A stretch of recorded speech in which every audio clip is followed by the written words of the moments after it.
Mike Kaiko, bonjour. Bonjour mon ami. Vous êtes le porte-parole du secteur opérationnel Sokolade de la province du Nord Kivu. Et à travers ce secteur, vous aviez annoncé que l'armée voilà, sur un commandant, un Sego, commandant Sego, voilà, d'une rébellion rwandaise qui commet des exactions sur les sols congolais, c'est le FDLR. Qu'est-ce qu'on peut retenir d'abord par rapport à ce que vous aviez annoncé là? Merci beaucoup. Ce qu'il faut retenir, c'est que déjà les forces armées de la République démocratique du Congo, je veux parler ici de nos unités spéciales, se trouvent être actuellement en profondeur pour traquer tous les groupes armés avec une détermination, une très grande détermination. Alors, au regard de cette présence, n'est-ce pas, des forces spécialisées en profondeur, des forces spécialisées des FARDC en profondeur, certains, n'est-ce pas, leaders de ces civiques ont tendance à s'exfiltrer et venir en surface. Et oubliant qu'à l'heure qu'il est, nous contrôlons non seulement la profondeur, mais aussi la surface. Il y a des dispositifs importants des renseignements des forces armées de la République démocratique du Congo en surface. C'est là même qui a permis qu'on puisse mettre la main sur les messieurs auxquels venait de faire allusion. Le commandant second de l'unité d'élite des FDLR qu'on appelle CRAP, commando de recherche et d'action en profondeur.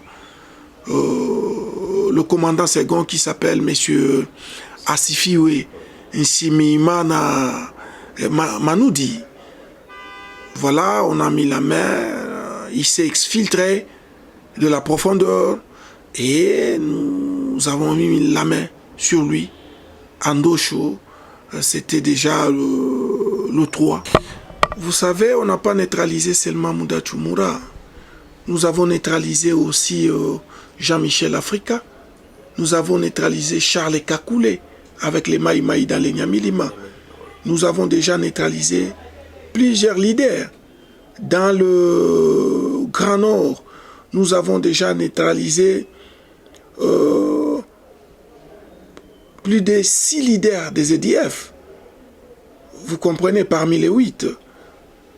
C'est pour vous dire que la détermination, elle est là. Les opérations lancées il y a un mois par le chef d'état-major général des forces armées de la République démocratique du Congo, le chef a voulu que ces opérations soient des opérations de grande envergure, n'est-ce pas? Et que ce soit vraiment les dernières. Voilà le pourquoi de cette détermination. Voilà le pourquoi de, n'est-ce pas, de ces redditions, toutes ces redditions auxquelles vous êtes en train d'assister ces derniers temps, c'est parce que les forces armées de la République démocratique du Congo se sont inscrits dans la logique, n'est-ce pas, de sa hiérarchie, qui veut qu'on mène des opérations de grandes envergures et qu'on en finisse une fois pour toutes avec ces groupes armés locaux et étrangers qui ne font que mettre à mal la quiétude de notre population. Voilà. Qu'est-ce qu'on peut retenir des résultats des opérations que vous aviez menées dans les Massissi? Ben écoutez, dans les Massissi, ça fait déjà un temps que le secteur opérationnel Nord Kivu Sukola 2, sous le commandement du général des brigades Willy Yambakabangu, fait pression sur tous les groupes armés. Je dis bien tous les groupes armés sans préférence aucune. C'est cette pression faite par les éléments loyalistes qui fait en sorte que vous puissiez assister aux différentes redditions qu'il y a dans les Massissi, mais aussi à tout ce que nous avons comme bilan, je vais dire ici, bilan très positif. Parlant justement des redditions, vous êtes sans oublier que, à part en dehors des différentes redditions que vous connaissez, il n'y a pas de cela très longtemps, pas même une semaine, vous avez assisté à une autre reddition, c'est celle du général autoproclamé Matata. Matata, qui est le leader du groupe armé Nyatura Matata. Il s'est rendu aux forces armées de la République démocratique du Congo, à Massissi, à Ngungu, à plus ou moins 100 km de la ville de Goma. Il s'est rendu aux forces armées de la République démocratique du Congo avec 26 éléments, mais aussi à peu près 20 armes, dont 18 des types AK-47, une arme des types PKM et NRPG-7. Et c'est un peu ça, d'une manière, comment dirais-je, parce que ce bilan sera certainement revu à la hausse. Il y a encore beaucoup d'armes qui sont en train d'être remises aux forces armées avec, bien sûr, la collaboration de notre population. Une population qui, je vais dire aussi ici, très engagée, une population prête, vraiment prête à collaborer avec son armée. Donc, c'est un peu ça. Donc, le bilan, il est encore provisoire, très provisoire alors, parce que chaque jour qui passe, il y a des armes qui viennent, et il y a des patrouilles de combat qui s'intensifient, et je pense dans les jours à venir, vous allez assister encore à beaucoup plus de rééditions. Oui, mon major, ces derniers temps, on observe au professionnalisme, à la détermination de l'armée congolaise. C'est pourquoi il y a plusieurs rééditions des groupes armés. Est-ce qu'il y a ce point-là, c'est parce que cette armée-là, l'armée congolaise, est déterminée, ou bien c'est parce qu'il y a aussi un message du chef de l'État qui a appelé à tous les groupes armés encore actifs, si les sols congolais, de déposer les armes? Merci beaucoup. D'abord, ce que vous devez savoir, c'est que la réponse de l'armée loyaliste à tous les groupes armés, c'est le je veux du commandant suprême des forces armées de la République démocratique du Congo, son Excellence Félix Antoine Tshisekedi Tshilombo. C'est son je veux que nous mettons en application. Il veut que toute la partie Est soit pacifiée.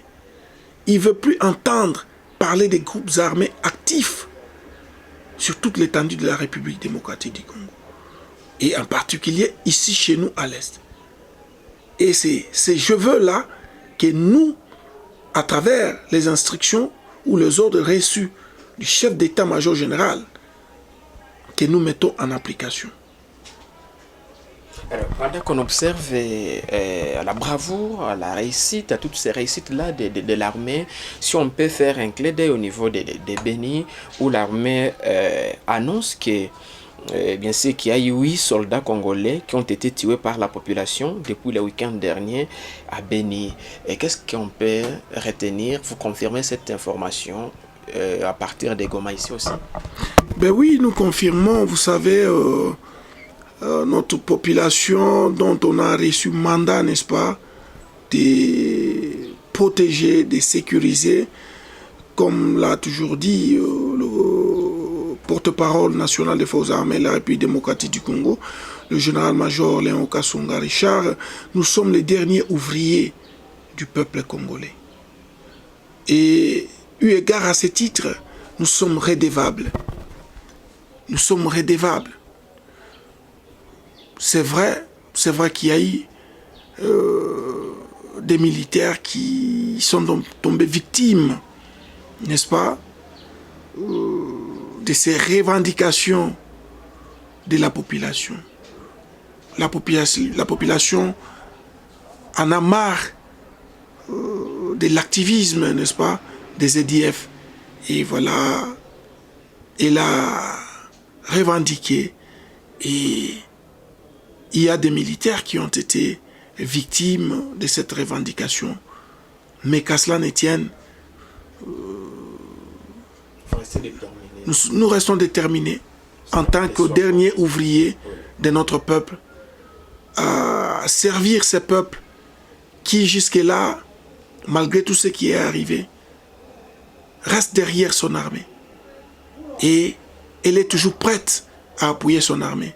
Et nous, en tant que son ouvrier, nous sommes en train de faire tout le nécessaire pour que cette dernière retrouve sa quiétude. Et elle va retrouver sa quiétude. Alors, en dernier lieu, parlons un peu de ces nouveaux recrutements au niveau de la 34e région militaire. Ça se passe comment? Il s'agit de quoi? Le nombre exact que vous voulez recruter de nouveaux soldats qui veulent servir sous le drapeau congolais? Merci. Par rapport au recrutement, retenez que c'est la deuxième phase de recrutement, parce que chaque année, nous recrutons, il y a deux phases de recrutement. Et là, la 34e région militaire a lancé la deuxième phase de recrutement. Nous recrutons les jeunes femmes, les jeunes filles, je vais dire ici, et les jeunes hommes qui veulent servir sous les drapeaux. Et comme nous vous l'avons dit, il y a des préalables pour être, n'est-ce pas, retenu comme candidat. C'est notamment être de nationalité congolaise et surtout être volontaire et être de bonne moralité, avoir un niveau d'instruction minimum de 6e année primaire, parce que ce sont les hommes de troupes que nous sommes en train de recruter, être âgé de 18 à 25 ans tout au plus, être célibataire et sans enfant, mais aussi avoir un casier judiciaire vierge. En fait, c'est ça le recrutement que nous sommes en train de lancer. Je profite de votre micro pour demander à toute cette jeunesse, n'est-ce pas, qui en a marre de l'insécurité, qui se dit prête, n'est-ce pas, à sauver la République, de venir se joindre aux forces armées de la République démocratique du Congo, de venir se joindre à leur armée, la seule armée qu'a le peuple congolais, les FARDC. Que notre population, que notre jeunesse, filles et garçons, viennent se joindre à nous pour que nous mettons hors d'état de nuire tous ceux qui mettent en mal la quiétude de nos mères, de nos pères, de notre patrie, de nos enfants et de l'avenir de notre pays. Merci beaucoup, mon major, de nous avoir accordé cet entretien exclusif. C'est moi qui vous remercie, mon ami.